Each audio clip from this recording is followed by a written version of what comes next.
Hi everyone. Today is March 21st, 2010, and I'm here in the office of Longbow Games. What you're about to hear is a radio interview from 2000, recorded by the CBC with Seumas McNally.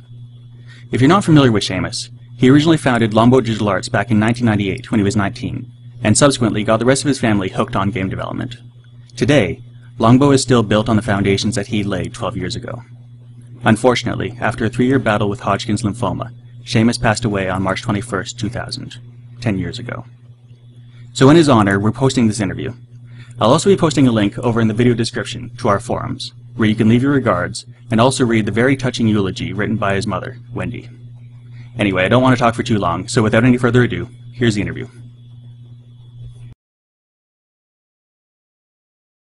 All right, it is 7 minutes past the hour.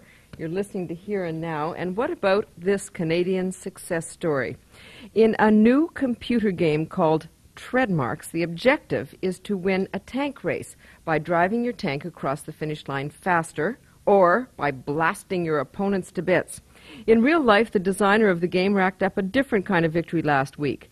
Seumas McNally from Manitoulin Island in northern Ontario collected the grand prize at the Computer Game Conference in San Jose, California. At the age of 21, Seumas McNally is president and lead programmer for Longbow Digital Arts. His co-workers are his parents and younger brother. Seumas accepted the award in his wheelchair because he has Hodgkin's disease. Seumas is with us on the phone this afternoon from Providence Bay, Manitoulin Island. Are you there, Seumas? Yes, hello. Congratulations. That must have been a great day. Yes, it was a major surprise to all of us. You had to enter the contest and then go down, or they had already told you that you were going to win before you made the trip?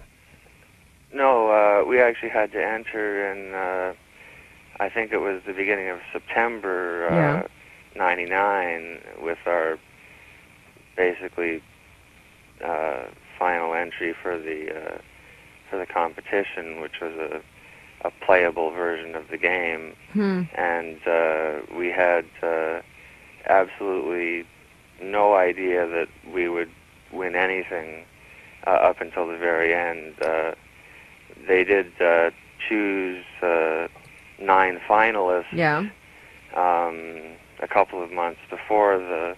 So you knew you'd made the short list? We knew we'd made the short list, yeah, and once you make the short list, you're sort of obliged to show up at the conference to demonstrate your game, which we were planning on doing anyway. Going to the conference anyway. Who'd want to miss a trip to California? Yeah, it's a little change from Northern Ontario. Yes, I guess. Now, this is an internet video game. There are a bazillion of these games. What sets yours apart? Well, one of the main things is the engine that drives that runs the terrain that you drive over. Unlike a lot of other outdoor games where the ground is fairly solid and fixed, we designed the game from the beginning so that when you launched weapons into it, it would actually create large craters and so you could actually see the effect, the damage, so to speak, on the terrain. Yeah, so you could put big Can you blow up holes mountains and stuff like that? Basically, yeah, you can blow up mountains. There's a weapon, a nuclear weapon that literally creates a 100-meter wide by 20-meter deep crater in the landscape, along with many flashy, fiery effects that you can drive into and hide into, basically. Okay, because I was looking at it this afternoon on the computer screen, but of course you couldn't get into that kind of detail because it was a demo. Well, actually, the demo version does include the big weapons. You just have to... They're just a little rare. Yeah. And you have to go looking for them. Wow. So where did this idea come up, or where did you get the notion to sort of deal with the background, with the playing field, and not just the toys and the tanks and the weapons? I guess it was partly because we'd never seen it done before. Yeah, exactly. And it seemed like a really cool idea as the initial engine was, the initial technology was being developed. Yeah.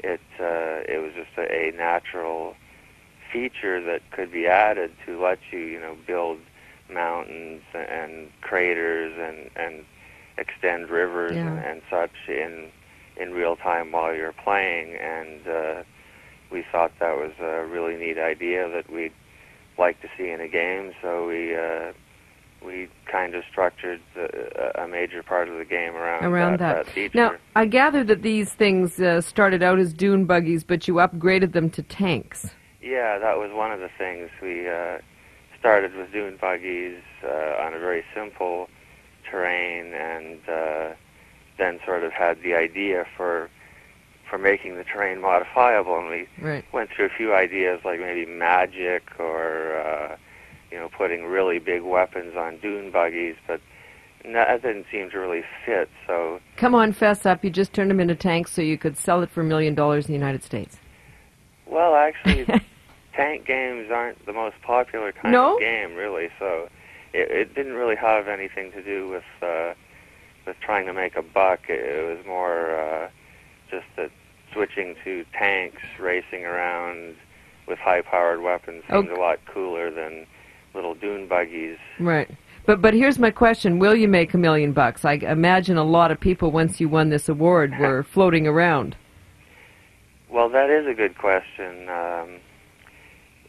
Initially, we had intended to just, as with our previous successful game, DX Ball 2, which is a simpler breakout-style game that's sold online. Yeah. We had intended to basically self-publish only trademarks, direct to the consumer, so that they would download a small demo, and then if they liked it, they would come to our website and pay us for it. Right. And is that what your system's going to be? Well, that's what we've been doing for the last couple of months now. It hasn't turned out quite as lucratively as we had hoped, perhaps because of the different markets and the different... it's a very uncertain market, sort of the e-market at this point. This is a family affair. Your dad's a doctor. He quit to work for you. Your mom's working on this. Your brother's working on this, so you got a lot at stake at this point. Mm-hmm. Yeah, my brother does all the 3D most of the 3D models, and paints the 3D models, and does a lot of sound as well. And my dad, Jim, of course, is a retired physician now. So he can work on this. Is it difficult with your illness to work on the programs, or easy because you're just sitting in front of a computer? Well, it's sort of a double-edged sword. If I was in any other line of work, it would definitely be more difficult with battling Hodgkin's disease at the same time. But when things are under control and in check and not progressing too hard, I've had this for 3 years now and still haven't been able to eradicate it. So sometimes it gets in the way a bit. Sometimes it sort of helps spur me on. Yeah, I bet. Because I if it wasn't for the illness, I might have leisurely gone to university, gotten a more well-rounded sort of education, and taken my time a bit more. But very interesting, isn't it? How it kind of puts a little extra pressure on doing what I really, really want to do when there's this sort of medical problem in the background. Yeah. Well, Seumas, we wish you all the best. I hope this sells like hotcakes, and I hope you get the Hodgkin's under control. Well, thank you very much. All the very best to you. Seumas McNally, President and Lead Programmer of the Longbow Digital Arts Company. Longbow has just won an award for their shoot-'em-up tank racing game, Treadmarks. Watch for that.